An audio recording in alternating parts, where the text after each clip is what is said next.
Hai, Assalamualaikum warahmatullahi wabarakatuh. Bertemu kita lagi pada kali ini.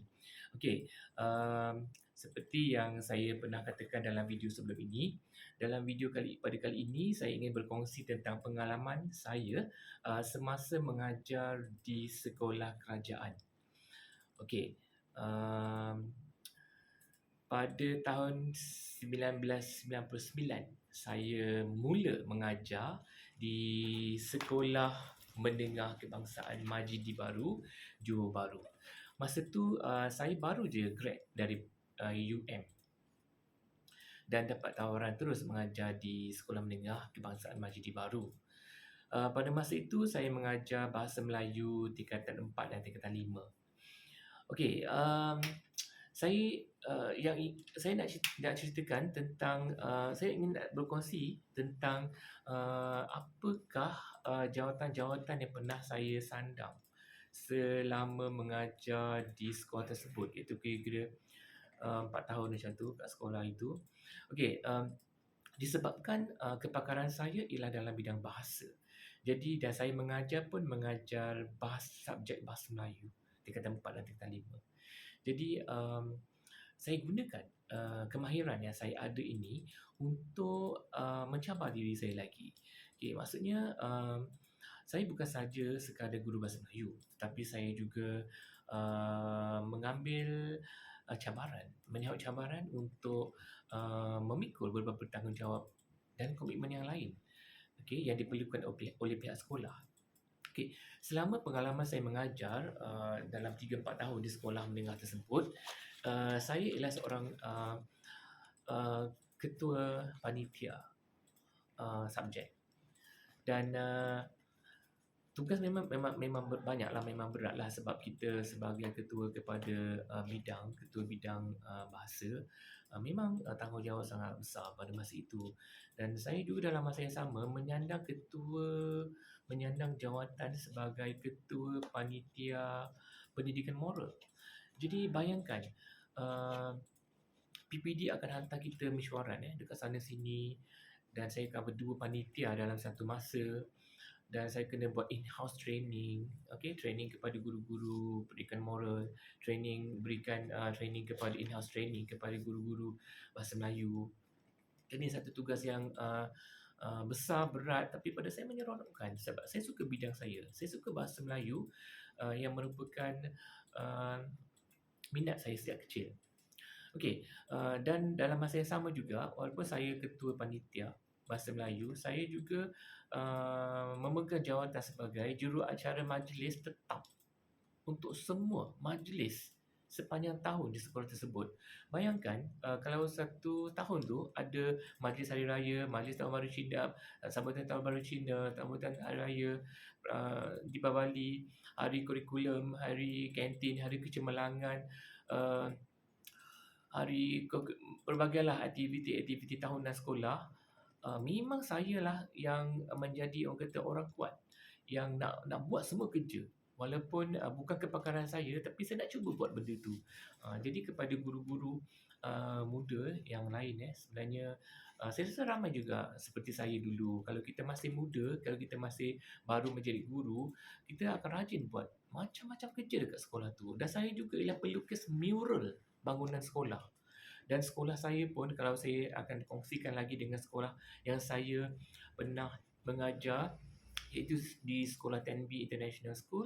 Sekolah saya, kelas saya tu ataupun pusat sumber bahasa Melayu saya tu dah macam suatu makmal bahasa dengan decoration, dengan hiasan-hiasan dalaman, semua berunsurkan bahasa Melayu, seperti khazanah-khazanah bahasa Melayu lah, seperti pantun, uh, kata-kata mutiara, kata-kata motivasi, dan sangat kreatif lah. Kalau tengok sekolah tu macam suatu macam sebuah pesta je kalau masuk pusat sumber bahasa Melayu atau kelas bahasa Melayu saya itu. Sebab saya memang minat bahasa Melayu. Okey, itulah sedikit pengalaman yang ingin saya kongsikan semasa saya mengajar di sekolah kerajaan. Okey, baik, seterusnya semasa saya beralih ke sekolah antarabangsa, pun saya masih terbawa-bawa dengan minat saya semasa di sekolah kerajaan. saya nak buat macam-macam perkara. Sebab bila pentadbir tengok kita ni macam serba boleh, semua kerja mereka nak bagi kepada kita walaupun bukan kepakaran kita. Janji kita tahu buat, boleh buat, dapat hasilkan yang baik, pentadbir akan cari kita juga untuk buat. Tak kira lah apa kerja sekalipun. Sebab itulah ramai guru yang mengeluh sebab mereka nak jadi guru je, nak mengajar saja, tapi tak nak memegang tanggungjawab-tanggungjawab lain atau merungut kalau dapat tugasan-tugasan sampingan yang bukan bidang dia. Okey. Tapi saya buat semua, termasuk dalam bidang sukan pun sama juga, kemahiran-kemahiran mata pelajaran lain pun saya akan cuba nak buat juga. Okey. Sebenarnya kalau kita menjadi seorang guru ni, kita kena tunjukkan kita ni serba boleh. Sebab kita tak nak dilihat sebagai seorang yang hanya mampu buat satu kerja je. Contohnya macam saya guru bahasa Melayu, pandai ajar BM saja ke? Tak pandai buat kerja lain? Tidak.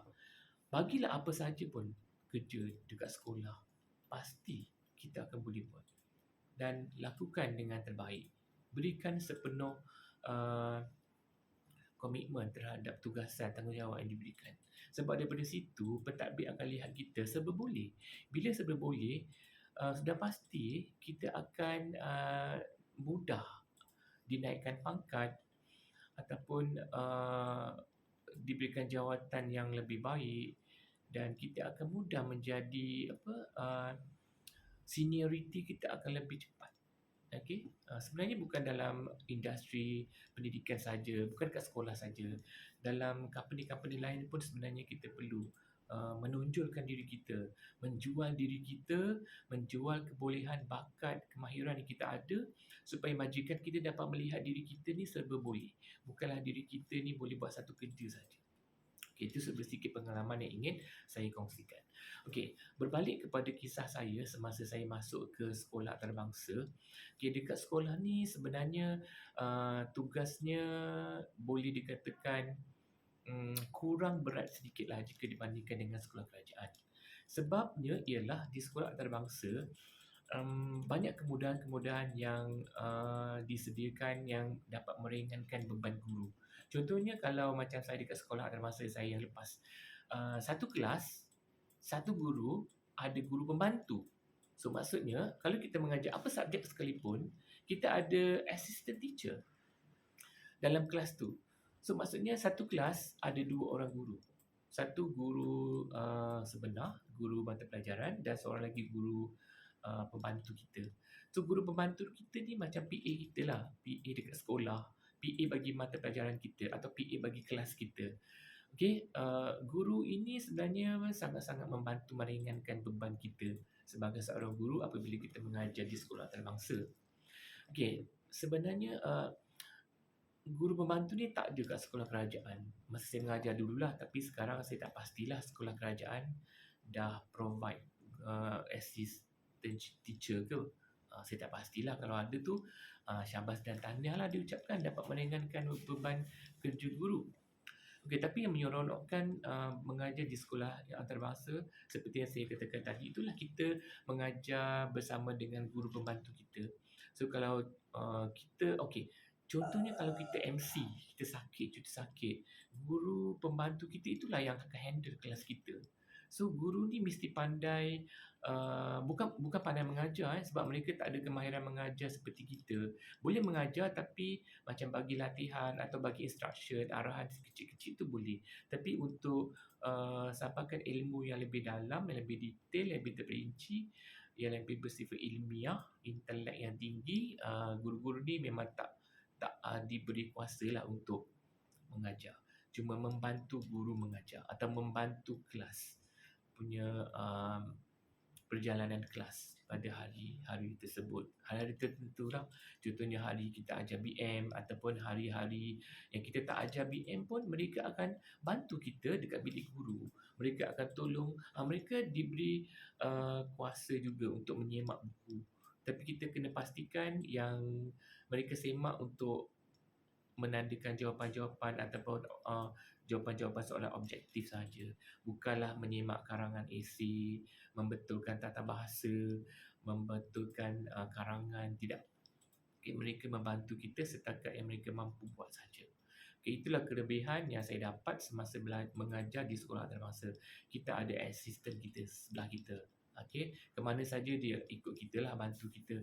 Masalah apa saja yang guru-guru apa yang pentadbir bagi pada kita, kita boleh buat bersama dengan guru pembantu. Okay, mereka membantu mengurangkan beban kita. So bila beban kita dah dikurangkan, kita sebagai seorang guru ni, kita dapat menumpukan perhatian kepada tugas hakiki kita. Tugas hakiki mengajar. Kadang-kadang keseronokan mengajar tu tak dapat datang, tak sampai untuk kita bagi kepada pelajar. Disebabkan kita terlalu memikirkan banyak kerja-kerja sampingan. Sebab pentadbir memang bagi banyak kerja yang di luar tugas hakiki seorang guru. Kerja-kerja perkeranian, kerja-kerja berkenaan dengan uh, data itu, data ini memang banyak.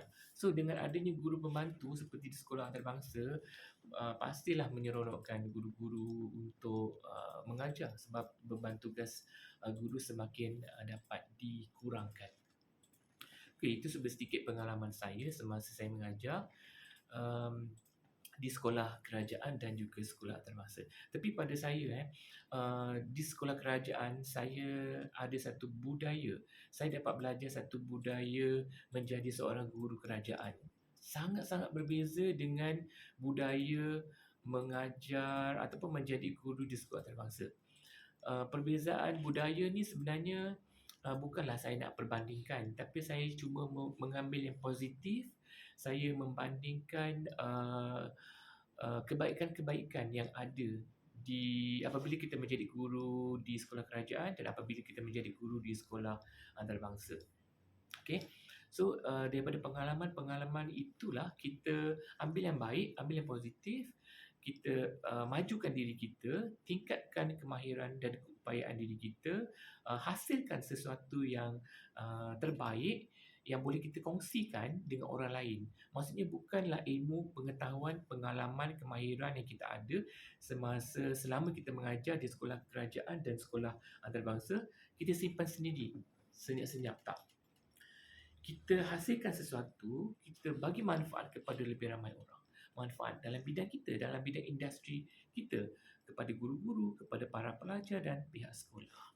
Okey, saya rasa itu saja perkongsian saya untuk kali ini dan saya akan kongsikan lagi pengalaman-pengalaman lain saya sebagai seorang guru dan sebagai seorang usahawan yang baru saya ceburi bidang perniagaan ini.